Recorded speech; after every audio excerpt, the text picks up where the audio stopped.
एक शांत तटीय गांव जहां सुबह की पहली किरण के साथ लहरों की आवाज और हल्की हवा चलती है, वहीं रहता है कोटी, एक बहरा मूक नौजवान जिसका दिल साफ है और आंखों में मासूमियत। उसके जीवन का सहारा है उसकी बहन जैसी देवी, जो टैटू स्टूडियो में काम करती है। दोनों का रिश्ता सिर्फ खून का नहीं बल्कि दिल से जुड़ा हुआ है।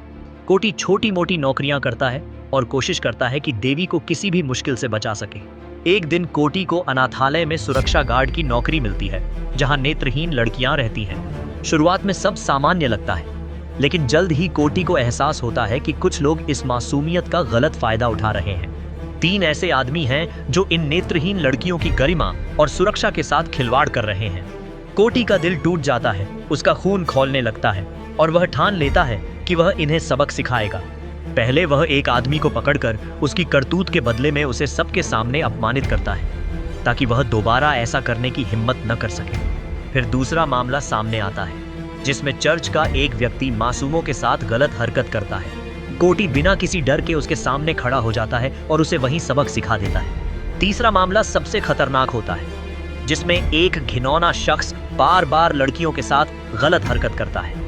इस बार कोटी का गुस्सा काबू से बाहर हो जाता है और वह उस आदमी को बुरी तरह पीट देता है। कोटी जानता है कि यह सब करके वह कानून की नजर में अपराधी बन चुका है, लेकिन उसके लिए इन मासूम लड़कियों की इज्जत और सुरक्षा ज्यादा अहम है।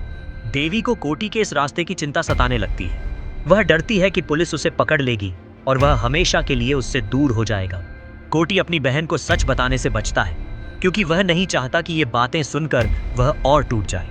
कहानी आगे बढ़ती है और कोटी के कर्म उसे कानून के घेरे में खींच लाते हैं। पुलिस उसकी तलाश में है और गांव में उसकी चर्चा होने लगती है। इस सब के बीच देवी का डर, चिंता और अकेलापन बढ़ता जाता है। वह कोटी को बचाने के लिए कोशिश करती है, लेकिन हालात उसके हाथ से निकल चुके हैं। अंत में कोटी को एहसास होता है कि उसने जिनके लिए यह सब किया, उनकी जिंदगी तो बचा ली, लेकिन अपनी और अपनी बहन की दुनिया उजाड़ दी। देवी का मन टूट चुका है, वह गहरे अवसाद में चली जाती है। एक दिन वह चुपचाप घर से निकलती है और फिर कभी वापस नहीं आती। कोटी जब लौटता है तो उसे सिर्फ सन्नाटा और अकेलापन मिलता है। वह समझ जाता है कि उसकी लड़ाई ने उसे सब कुछ छीन लिया। समुद्र किनारे बैठा कोटी लहरों को देखता है, जैसे उनसे पूछ रहा हो कि क्या उसने सही किया या गलत। हवा में सिर्फ एक खामोशी है, जो उसकी अधूरी कहानी और टूटे रिश्तों की गवाही देती है।